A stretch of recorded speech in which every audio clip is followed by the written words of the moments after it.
Assalamualaikum warahmatullahi wabarakatuh.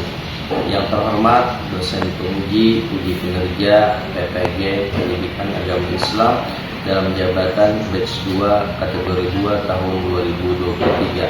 Perkenalkan, nama saya Abdus Samad, guru pendidikan agama Islam di SMK Negeri 1 Simpang 4 Kabupaten Tanah Bumbu, sekaligus mahasiswa PPG Pendidikan Agama Islam dalam jabatan tahun 2023 LPTK Universitas Islam Negeri Antasari Banjarmasin, NIM 23401300789. Pada hari ini Kamis 1 Februari 2024 saya akan melaksanakan uji kinerja di SMK Negeri 1 Simpang 4 Kabupaten Tanah Bumbu.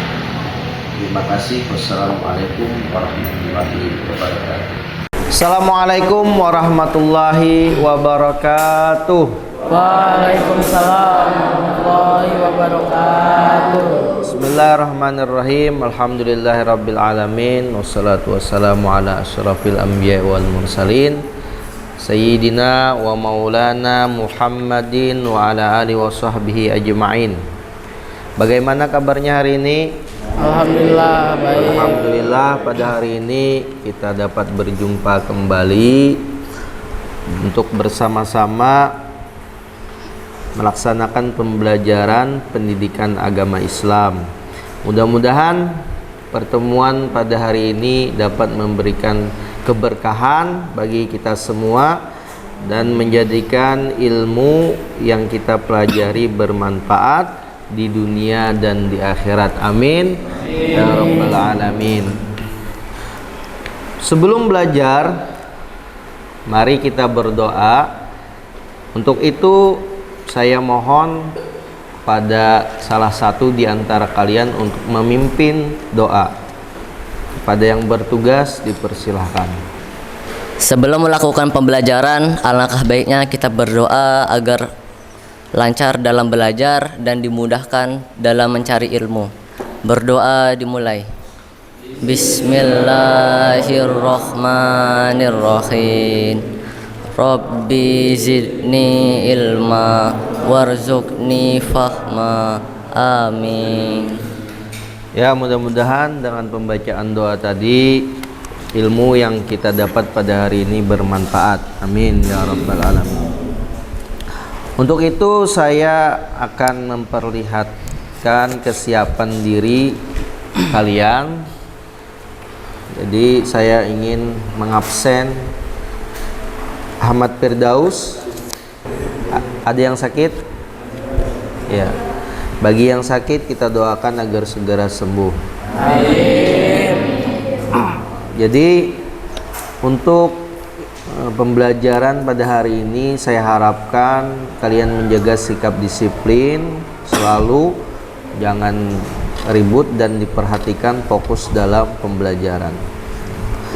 Sebelum masuk ke materi pada hari ini, saya akan bertanya, apakah di antara kalian sudah mengetahui atau belum kompetisi dalam kebaikan itu apa? Ya, silakan Ali jawab. Assalamualaikum warahmatullahi wabarakatuh. Waalaikumsalam warahmatullahi. Kompetisi dalam kebaikan adalah berlomba-lomba dalam melakukan kebaikan agar satu sama lain saling termotivasi. Terima kasih. Assalamualaikum warahmatullahi wabarakatuh. Benar sekali. Jadi tepuk tangan untuk jawaban Ali.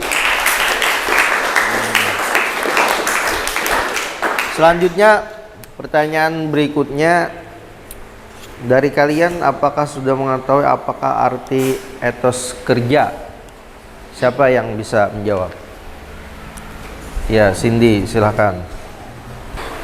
Apa arti etos kerja? Etos kerja berarti semangat kerja yang menjadi ciri khas atau keyakinan seseorang atau sebuah kelompok. Terima kasih. Ya. Terima kasih kepada Cindy. Kemudian pertanyaan berikutnya, mengapa kita harus memahami makna berkompetisi dalam kebaikan? Siapa di antara kalian yang tahu? Ya, silakan Ririn. Assalamualaikum warahmatullahi wabarakatuh. Waalaikumsalam warahmatullahi wabarakatuh. Saya Riri Novita izin menjawab. Ya, silakan. Karena berkompetisi dalam kebaikan itu termasuk ibadah dan merupakan hal positif yang berdampak kebaikan dan manfaat. Terima kasih. Ya. Karena kompetisi dalam kebaikan itu membawa manfaat yang banyak kepada kita. Ya. Selanjutnya pertanyaan, apa saja contoh daripada berlomba-lomba dalam kebaikan? Assalamualaikum warahmatullahi wabarakatuh. Izin menjawab. Contohnya dari berlomba-lomba dalam kebaikan itu ada banyak. Yang pertama ada sedekah kepada orang lain. Itu juga seperti contohnya kita memberi ke masyarakat yang kurang mampu atau segala macamnya untuk keluarganya yang di luar sana mungkin. Dan yang kedua ada memberi sumbangan untuk pembangunan masjid. Itu seperti kita membangun amal jariah untuk sumbangan untuk orang belajar atau beribadah. Jadi itu contoh-contoh perilaku berlomba dalam kebaikan untuk bekal di akhirat nanti. Terima kasih. Ya, terima kasih kepada Ili. Jadi contoh berlomba-lomba dalam kebaikan itu sangat banyak. Di antaranya tadi yang disampaikan oleh teman kita Haili, yaitu di antaranya berimpak ke masjid, bersedekah. Nah, itu contoh daripada berlomba-lomba dalam kebaikan. Nah, terima kasih atas jawabannya. Untuk itu kita masuk ke judul materi kita pada hari ini, yaitu tentang berkompetisi dalam kebaikan dan etos kerja. Adapun tujuan pembelajaran kita pada hari ini adalah peserta didik menjelaskan makna kompetisi dalam kebaikan dan etos kerja dengan baik dan benar. Kemudian peserta didik dapat memahami makna yang berkaitan berkompetisi dalam kebaikan dan etos kerja dengan baik dan benar. Kemudian peserta didik mendiskusikan, menemukan cara menampilkan perilaku berkompetisi dalam kebaikan, percaya diri, tekun, teliti. Nah, itu tujuan pembelajaran kita pada hari ini. Menurut Kamus Besar Bahasa Indonesia, kesuksesan merupakan keberhasilan atau keberuntungan. Sukses bukanlah satu tujuan akhir dengan kualitas seadanya dan menghalalkan segala cara untuk mencapainya, melainkan sebagai suatu proses yang harus dilakukan setahap demi setahap tergantung tujuan yang Anda inginkan. Definisi berkompetisi dalam kebaikan. Silahkan Ririn bacakan.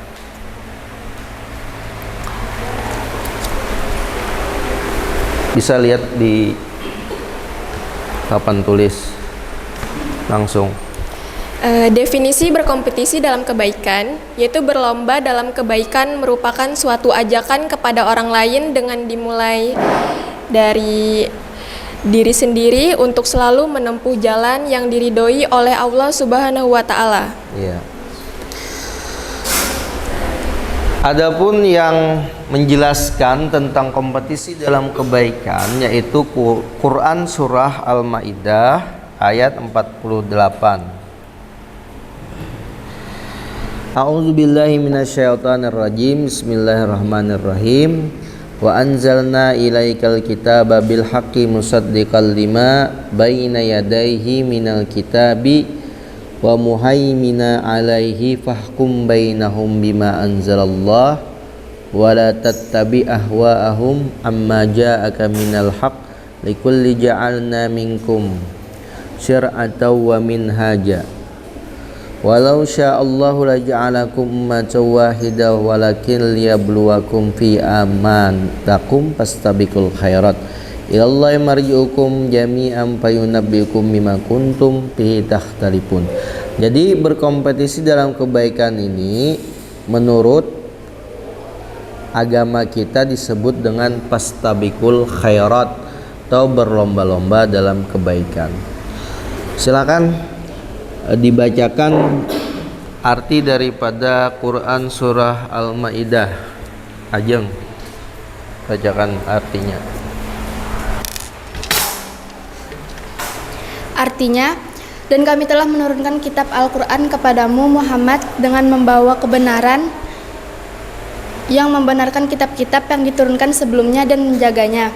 Maka putuskanlah perkara mereka menurut apa yang diturunkan Allah, dan janganlah engkau mengikuti keinginan mereka dengan meninggalkan kebenaran yang telah datang kepadamu. Untuk setiap umat di antara kamu, kami berikan aturan dan jalan yang terang.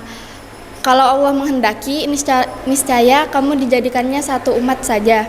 Tetapi Allah hendak menguji kamu terhadap karunia yang telah diberikannya kepadamu. Maka berlomba-lombalah berbuat kebaikan, hanya kepada Allah kamu semua kembali. Lalu diberitahukannya kepadamu terhadap apa yang dahulu kamu perselihkan. Ya, terima kasih.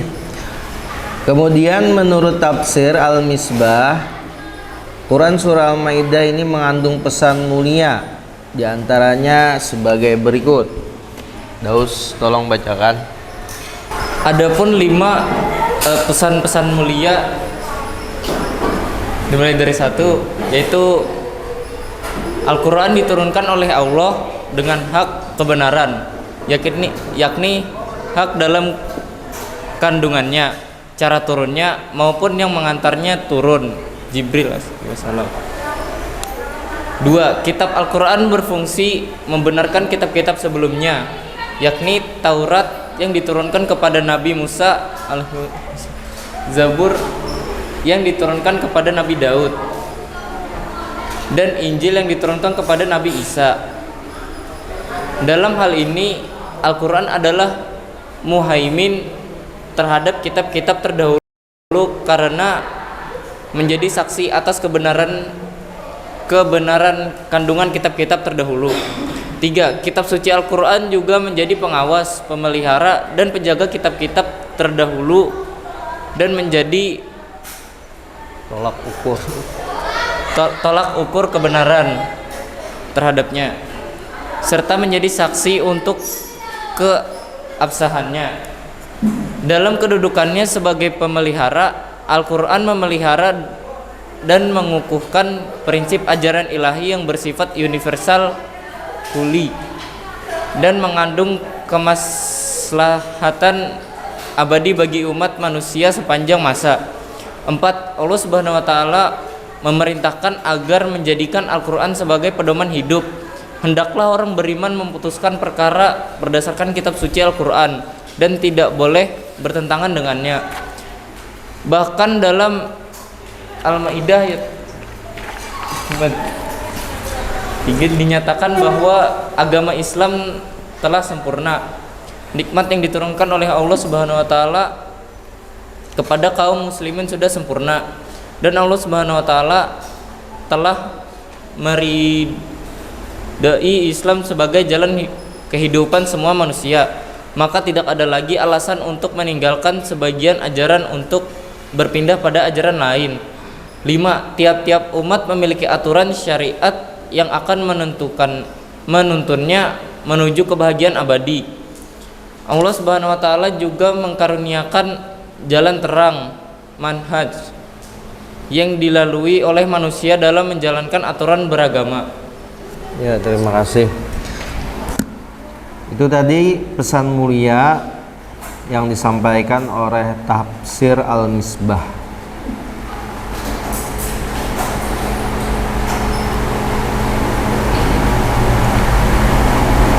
Quran surat Taubah ini menjelaskan tentang etos kerja, yang artinya katakanlah Nabi Muhammad, bekerjalah, maka Allah, Rasulnya, dan orang-orang mukmin akan melihat pekerjaanmu. Kamu akan dikembalikan kepada Zat yang mengetahui yang gaib dan yang nyata.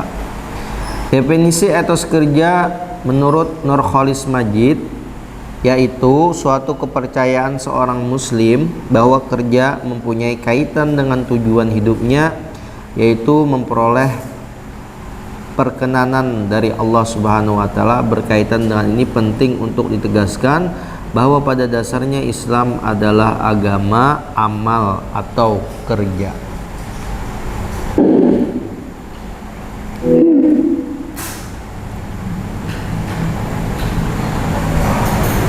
Nah, ini tentang gambar yang menjelaskan tentang etos bekerja keras. Ini menggambarkan tentang berlomba-lomba dalam kebaikan, yang dimana pada gambar tersebut dilaksanakan warung amal, makan secukupnya, bayar seikhlasnya. Selanjutnya kalian saya instruksikan untuk membuat kelompok yang terdiri dari 5 atau 6 orang. Nah, sekaligus nanti masing-masing kelompok dipilih 1 orang sebagai ketua kelompoknya. Kemudian duduk sesuai dengan kelompoknya masing-masing. Ya, dipersilahkan untuk membentuk kelompoknya. Kelompok 1. Kelompok 1 membuat peta konsep yang bertema tentang aku ingin menjadi anak soleh. Untuk kelompok 1. Untuk kelompok 2, kelompok 2 membuat peta konsep tentang hormat dan patuh pada orang tua. Kelompok 3 membuat peta konsep tentang hormat dan patuh pada guru. Kelompok 4 membuat peta konsep tentang bersyukur. Ya, silahkan kalian buat peta konsepnya dan nanti dipresentasikan ke depan masing-masing kelompok membaca uraian daripada materi peta konsepnya. Kemudian kelompok lain nanti memberi pertanyaan. Setelah itu kelompok yang maju memberikan tanggapannya. Ya, silakan kalian berdiskusi sesuai dengan tema yang telah ditentukan.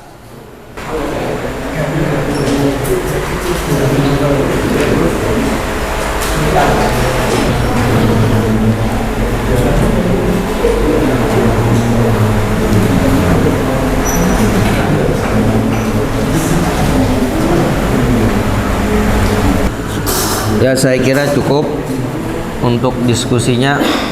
Kelompok 1 dipersilakan untuk mempresentasikan daripada diskusi tema konsep yang telah ditentukan.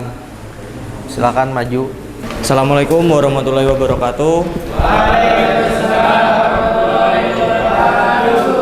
Saya selaku moderator dari kelompok 1 ingin menunjukkan hasil diskusi pembuatan peta konsep dengan judul Aku Ingin Menjadi Anak Soleh, yang dibagi menjadi 3. Yang pertama ada indahnya saling menghargai, yang kedua bahagia hidup sederhana, dan yang ketiga ada ladang lapang dengan ikhlas beramal.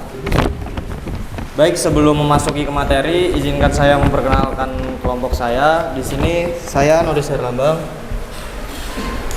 Saya Rohman Maulana Al-Ahyar. Saya Ahmad Firdaus. Saya Arbani. Saya Lutun Jaga Adrenalin. Saya Pak Reji. Saya Nopal Nur Rahman. Saya Dimas Arya Sifaat.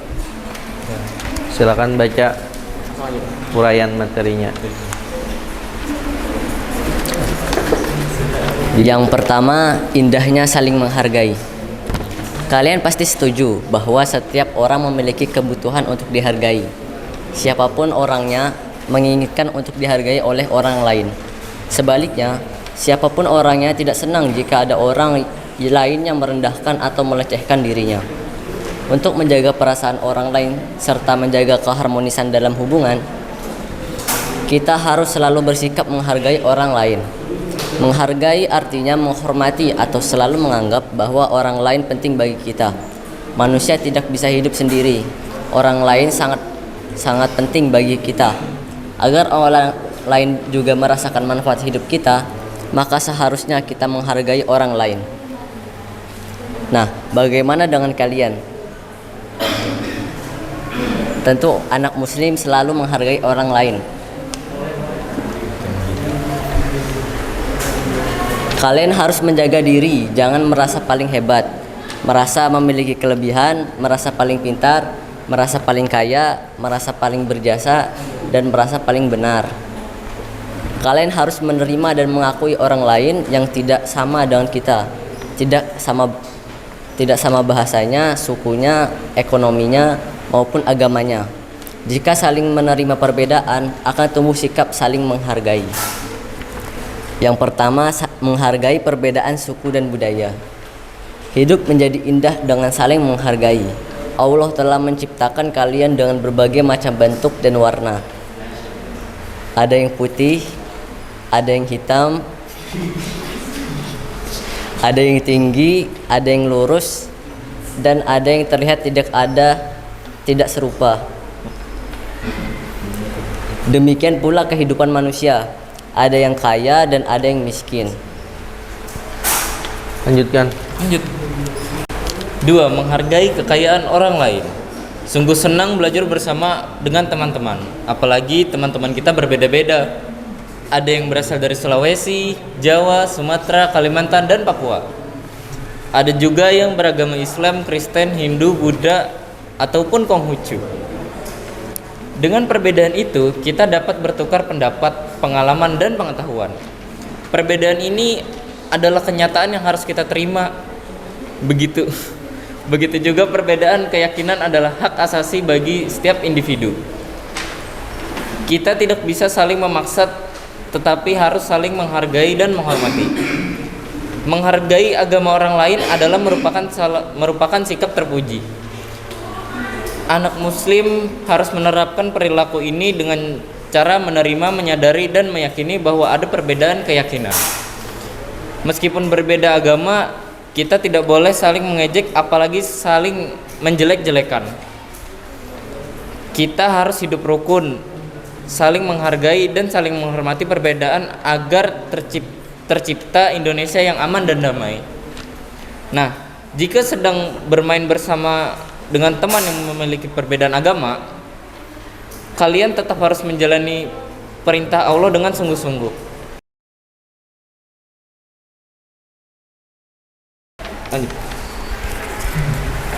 Bagiannya hidup sederhana. Pengertian hidup sederhana, manfaat dan cara melakukannya. Hidup sederhana adalah sebuah gaya hidup saat seseorang mengutamakan hal-hal yang esensial dan menghindari kemewahan yang berlebihan. Cara hidup ini berfokus pada kebahagiaan internal daripada harta benda material. Ini tidak berarti hidup dalam kemiskinan atau kesulitan, melainkan mengambil keputusan bijak dalam pengeluaran, menghargai sumber daya alam, dan menekan nilai-nilai yang lebih abadi. Hidup sederhana juga dapat didefinisikan sebagai gaya hidup saat seseorang berusaha untuk memusatkan perhatian pada hal-hal yang benar, penting dalam hidupnya. Ini melibatkan kesadaran akan keinginan yang berlebihan dan upaya untuk mengurangi kebingungan dalam kehidupan sehari-hari. Berikut beberapa manfaat dari menerapkan hidup sederhana.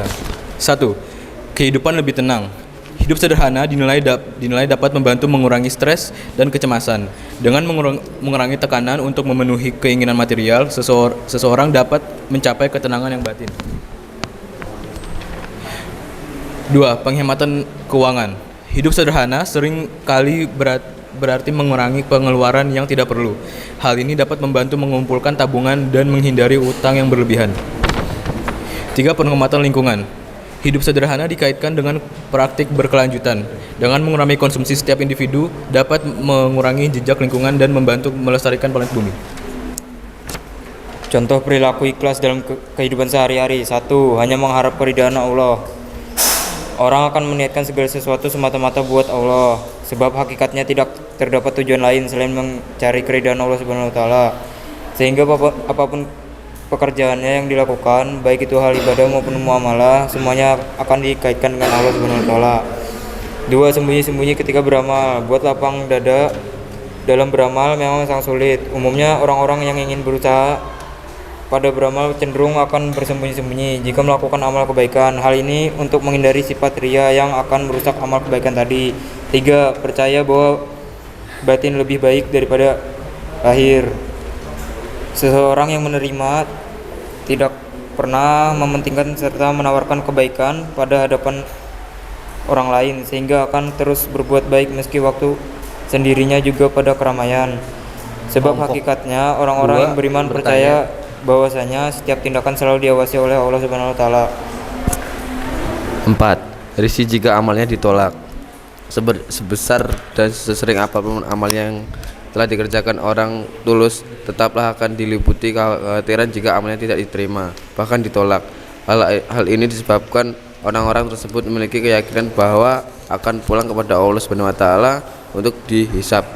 Dengan disebab itu munculnya kekhawatiran bila segala amal perbuatan dikerjakan tidak diterima sang Allah Subhanahu wa taala. 5. Menunggu pujian orang lain. Orang yang menerima tidak pernah mengharapkan apalagi menunggu pujian dari orang lain. Yang ada hanyalah keikhlasan pada memberikan donasi, dan yang paling penting ialah menerima hanya karena Allah Subhanahu wa taala. Ya. Terima kasih presentasi dari kelompok 1, kita beri tepuk tangan. Selanjutnya kelompok yang lain memberi pertanyaan, kemudian nanti ditanggapi oleh kelompok 1. Silakan. Assalamualaikum warahmatullahi wabarakatuh. Perkenalkan, nama saya Muhammad Dapin Nolna, saya dari kelompok 2. Pertanyaan untuk kelompok 1, bagaimana tanggapan kalian tentang menghargai terhadap hari raya atau hari besar non-muslim? Terima kasih. Jadi menghargai tidak perlu merayakan. Jadi dengan kita tidak mengusik, tidak mengganggu, itu sudah termasuk menghargai perayaan yang sedang dirayakan oleh teman-teman kita yang non-muslim. Dan iman kita sebagai seorang muslim tetap harus dijaga. Iya, terima kasih atas tanggapannya. Nah, dipersilakan kelompok 1 kembali ke tempatnya masing-masing. Assalamualaikum warahmatullahi wabarakatuh. Waalaikumsalam. Kami dari kelompok 3 akan mempresentasikan peta konsep tentang perilaku terpuji dengan tema hormat dan patuh pada guru. Sebelumnya izinkan kami memperkenalkan kelompok. Saya selaku moderator Riri Novita. Saya Cindi Patikasari. Saya Linda Handayani. Saya Saparina Salsabella. Saya Melisa Putri. Saya Nur Saskia. Saya Mas Nia. Saya Jung Fatimah Zahra.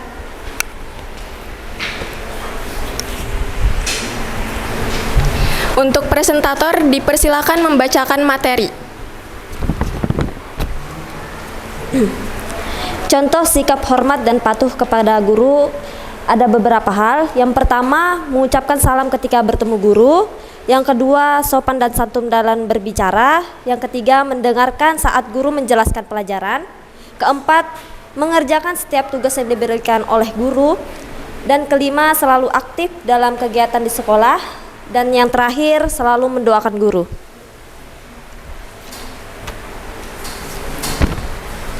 Cara berbakti kepada guru. Banyak cara yang dapat dilakukan seorang siswa dalam rangka berakhlak terhadap guru. Di antaranya adalah sebagai berikut. 1. Menghormati dan memuliakan serta mengikuti nasihatnya. 2. Mengamalkan ilmunya dan membagikannya kepada orang lain. 3. Tidak melawan, menipu, dan membuka rahasia guru. 4. Memuliakan keluarga dan sahabat karib guru. 5. Murid harus mengikuti sifat guru yang baik akhlak, tinggi ilmu dan keahlian, berwibawa, santun, dan penyayang.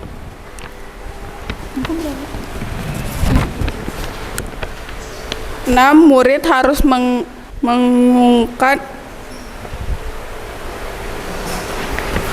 mengagungkan guru dan meyakini kesempurnaan ilmunya. Orang yang berhasil hingga menjadi ilmuwan besar sama sekali tidak boleh berhenti menghormati guru. 7. Menghormati dan selalu mengenangnya meskipun sudah wafat. 8. Bersikap sabar terhadap perlakuan kasar atau akhlak buruk guru. Hendaknya berusaha untuk memaafkan perlakuan kasar. Turut mendoakan keselamatan guru. 9. Menunjukkan rasa berterima kasih terhadap ajaran guru. Melalui itulah ia mengetahui apa yang harus dilakukan dan dihindari. 10. Ketika berhadapan dengan guru, misalnya duduk dengan tawadu, tenang, diam, posisi duduk, sedapat mungkin berhadapan dengan guru, menyimak perkataan guru sehingga tidak membuat guru mengulangi perkataan. 11. Tidak dibenarkan berpaling atau menoleh tanpa keperluan jelas, terutama saat guru berbicara kepadanya. 12. Berkomunikasi dengan guru secara santun dan lemah lembut. Sudah. Ya, terima kasih atas presentasinya. Selanjutnya kelompok yang lain memberi pertanyaan. Perkenalkan, saya Marwah Azhara. Saya izin bertanya, bagaimana tanggapan kalian ketika melihat siswa yang tidak menghormati kepada gurunya? Silahkan, Jam. Baik, saya akan menjawab pertanyaan dari kelompok 4. Akibat tidak menghormati guru, ada sebuah ungkapan yang berbunyi, guru adalah pahlawan tanpa tanda jasa. Ungkapan tersebut menggambarkan betapa besar peran seorang guru sehingga pengabdiannya dalam mendidik disamakan dengan jasa-jasa seorang pahlawan. Tidak salah juga sebenarnya mengatakan guru sebagai pahlawan, karena berkat jasa-jasa gurulah dalam mendidik murid-muridnya sehingga muridnya bisa menjadi orang yang sukses dan berguna bagi sesama. Profesi guru begitu sangat mulia karena mengajarkan anak didiknya menjadi orang-orang yang senantiasa menjadi baik dan pintar. Namun tak sedikit murid atau anak didiknya belum memahami tentang peran seorang guru dalam membuat mereka menjadi anak-anak yang pintar, sehingga bukannya menghormati gurunya, malah sebaliknya justru bersikap kurang hormat kepada gurunya. Namun yang kita ketahui bahwasannya tidak menghormati guru bisa membawa akibat buruk bagi kita semua. Iya, selesai. Ya, beri tepuk tangan untuk kelompok 3. Selanjutnya saya akan menyimpulkan hasil diskusi kita pada hari ini. Yang pertama diantaranya kita harus menghargai keberagaman diantaranya agama orang lain, harus tetap kita hormati. Kemudian yang kedua, kita harus menghormati orang tua yang sudah sejak kecil merawat kita sampai dewasa. Kemudian yang ketiga, menghormati guru karena guru adalah merupakan orang tua kita di sekolah. Dan terakhir adalah bersyukur kepada Allah atas nikmat yang diberikannya kepada kita. Kemudian hasil diskusi kalian hari ini sudah sangat baik. Perlu lagi diperbaiki atau lebih kreatif lagi tentang pembuatan peta konsepnya. Kemudian mari kita bersama-sama hari ini menyimpulkan materi yang kita ajarkan pada hari ini, yaitu tentang meraih kesuksesan berkompetisi dalam kebaikan dan etos kerja.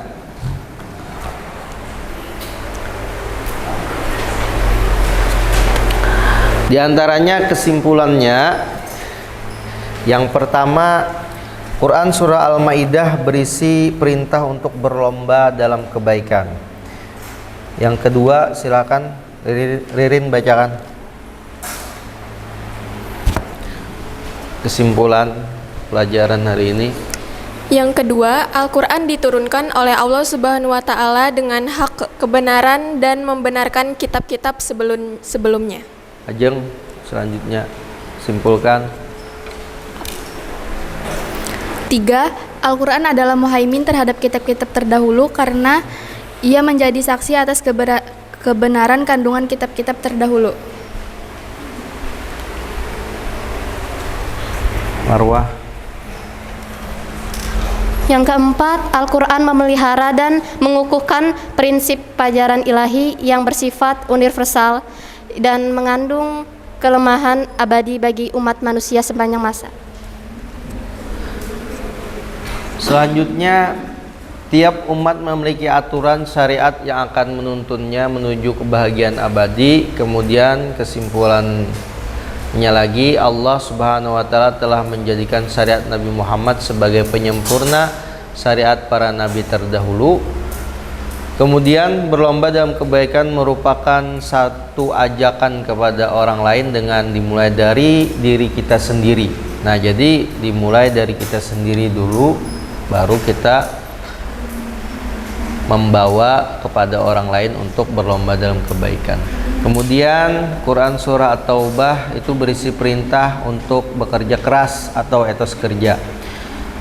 Lalu Allah Subhanahu wa taala memerintahkan untuk beramal saleh hingga manfaatnya bisa dirasakan oleh diri sendiri maupun masyarakat luas. Yang terakhir kesimpulannya adalah setiap amal akan dilihat oleh Allah, Rasulullah dan mukminin di akhirat kelak. Nah, jadi kesimpulan pada hari ini kita sudah simpulkan. Mudah-mudahan pembelajaran hari ini bermanfaat bagi kita semua. Selanjutnya mengagendakan materi yang kita perlu lagi untuk pertemuan berikutnya adalah pembuatan poster tentang berkompetisi dalam kebaikan dan etos kerja. Itu nanti di pertemuan berikutnya. Untuk itu, marilah kita menutup kegiatan pembelajaran kita pada hari ini dengan sama-sama membaca doa. Untuk itu dipersilahkan kepada yang bertugas untuk membaca doa.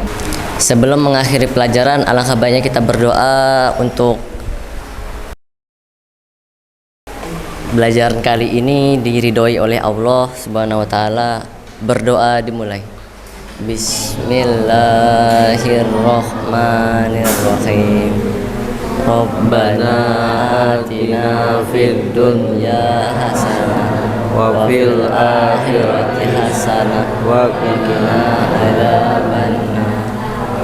Untuk itu saya akhiri pembelajaran hari ini dengan sama-sama kita ucapkan alhamdulillah ya rabbil alamin. Akhirul kalam, assalamualaikum warahmatullahi wabarakatuh. Waalaikumsalam warahmatullahi wabarakatuh.